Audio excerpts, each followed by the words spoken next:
Hey guys, आज मैं अपनी फुल बाइक का रिव्यू देने वाला हूँ। डेप्थ रिव्यू से कह सकते हैं। एक चीज़ जो मैंने लगवाई है, जो मैंने इस पर काम करवाया, क्योंकि लास्ट टाइम से अभी तक मैं कुछ भी अपडेट नहीं कर पाया और मुझे काफ़ी अच्छा रिस्पॉन्स ही मिला है अपनी बाइक पे, क्योंकि मेरा फर्स्ट जो शॉर्ट क्लिप थी उस पर 34,000 के मतलब बहुत अच्छे व्यूज़ जिसे कहते हैं। शायद किसी नए यूट्यूबर को शायद मिले भी ना। मेरी फर्स्ट वीडियो थी और उस पर 34K के वीडियो व्यूज़ थे। तो मैं आज पूरा एक्सप्लेन करने वाला हूँ। शायद आपको लोगों को पसंद आया हो, क्योंकि most of you people we buying this, और आप बहुत से लोग खरीद भी रहे होंगे RC90, और शायद इंटरेस्टेड भी होंगे कि मैं कौन सी खरीदूँ, क्या नहीं खरीदूँ, ये और वो। तो मैं आपको फुल डेप्थ रिव्यू देने वाला हूँ उसका।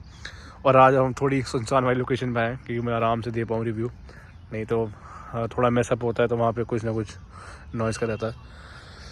तो मैं बता देता हूँ, जब स्टॉक आई थी तो इसमें कुछ भी नहीं था, बिल्कुल अजीब सी लग रही थी। तो मैंने कहा भाई नहीं, अब तो इस पर काम कुछ कराना पड़ेगा। तो गाइस मैंने इसमें हाइड्रोलिक ब्रेक लगवाया। ये असली में अटैच नहीं है इससे, ना मेरे स्लिपर क्लच से ना किसी, क्योंकि उसमें सेंसर होते हैं। क्योंकि आपको पता है RC90 स्लिपर क्लच और क्विक शिफ्टर आता ही है। तो मैंने कहा नहीं भाई, नहीं छेड़ूंगा। और इसमें मुझे पता है कि इसमें सुपर मोटो मोड भी है, रोड मोड भी है, जो उसके ब्रेक का होता है, क्योंकि हाइड्रोलिक ब्रेक के साथ आपका पूरा आता था दोनों, क्लच का भी और लिवर का। तो मैंने कहा नहीं, मैं सिर्फ शो के लिए लगवाऊंगा। तो मैंने ये हाइड्रोलिक ब्रेक सिर्फ एक माउंट करवाया यहाँ से और लुक्स के लिए, और ये मैंने यहाँ पे लगवा दिया ताकि मुझे अच्छा बिग बाइक वाला फील दे। और फिर ये तो मैंने रहने दिया, यही वाला एग्जैक्ट जो रहता ही है इसमें सेम। और तो मतलब ये हाइड्रोलिक ब्रेक का मैंने काम करवा रखा था। फिर मैंने कुछ माइक KTM पार्ट्स के थे, जैसे कुछ पार्ट्स होते हैं, कीरिंग वाला था ये केस बहुत अच्छा लगा था, तो मैंने डाल लिया था। इसके का कवर भी था इसका ही, ब्रेक्स का हाइड्रोलिक मतलब जो लिक्विड ब्रेक का कवर होता है वो था, तो मैंने वो भी डलवा लिया।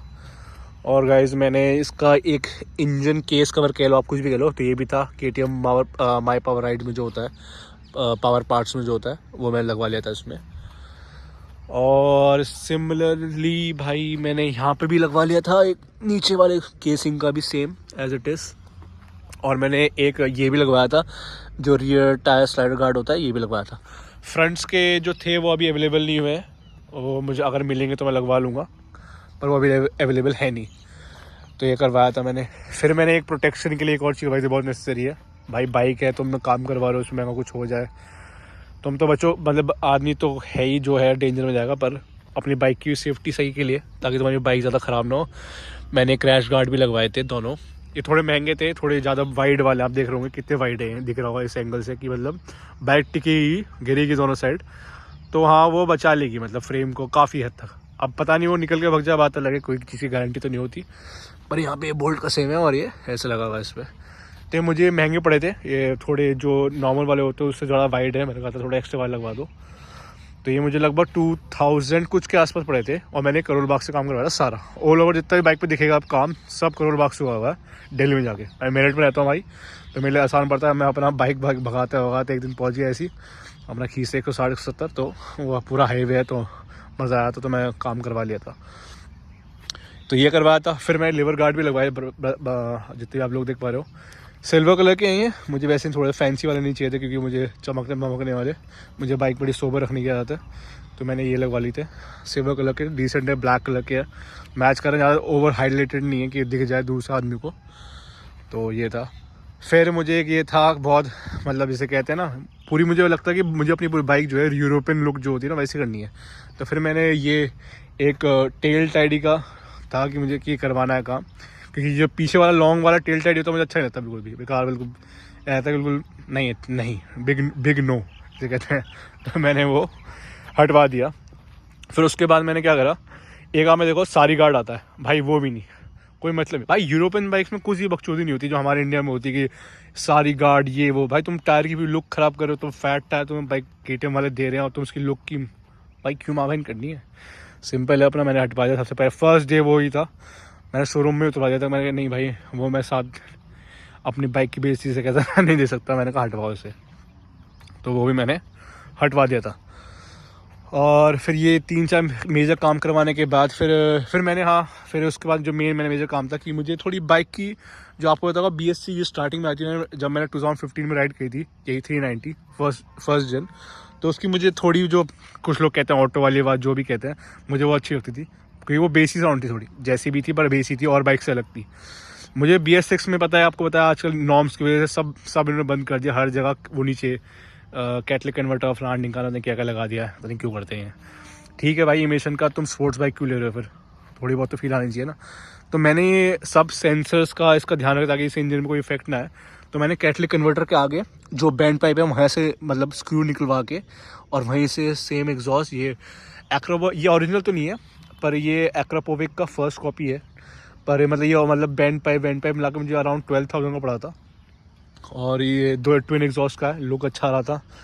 किसी को अच्छा नहीं लगता, मुझे अच्छा लगा ट्विक, तो मैंने लगवा लिया है। क्योंकि मल्टी कलर में ऐसा होता है कि जैसे अभी गरम बाइक चल के आई है जैसा होता है टाइटेनियम लुक जो होता है, ऐसे रॉकेट में होता है, तो मुझे था ये, तो मुझे फैंसी लगा तो मैंने लगवा लिया। और मैंने उसको DB कलर लगवा रहा है क्योंकि आवाज़ वो नहीं है गंदी वाली जो भयानक जो लोग करते हैं। बहुत अच्छी साउंड है कि मतलब कि जब तुम रेस जाना चाहो तभी तुम्हें आवाज़ आएगी।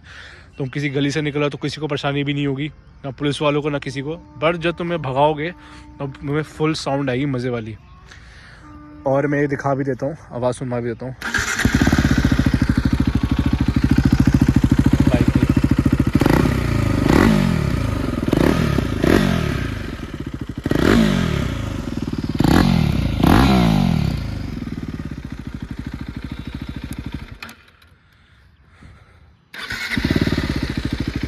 देख पा रहे होगे आप, शायद किसी को अच्छी लगे नहीं लगे, डिपेंड्स।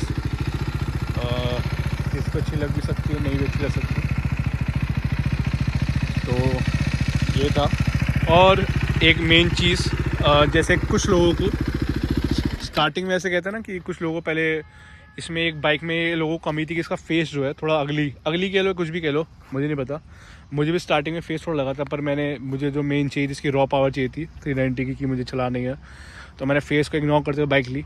और मैं बहुत सेटिस्फाइड हूँ क्योंकि इसमें जो इलेक्ट्रॉनिक्स, ब्लूटूथ और हर चीज़ जो तुम्हें बाइकर को चाहिए, मतलब अगर वो ले रहा है एक अच्छी बाइक, पैसे खर्च कर रहा है, तो हाँ उस चीज़ में सब चीज़ अवेलेबल है।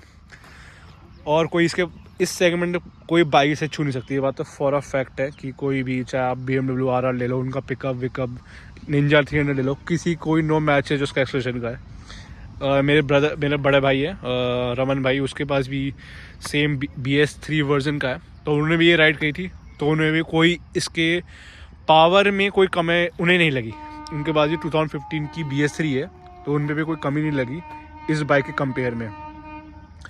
ये तो आपको क्या पता चलेगा, क्योंकि जो BS6 जो जनरेशन 1 की थी उसमें बहुत पावर की कमी थी बीच में, कि उन्होंने लगा था कि जैसे फ्लैट पावर रहती है। इसमें आपको टॉर्क काफ़ी अच्छा लीनियर है, मतलब आपको टॉर्क हर गियर में फील होगा, हाँ कि ये पुल कर रही है बाइक, आपको ऐसा नहीं लगेगा कि ये डाउन चलेगी।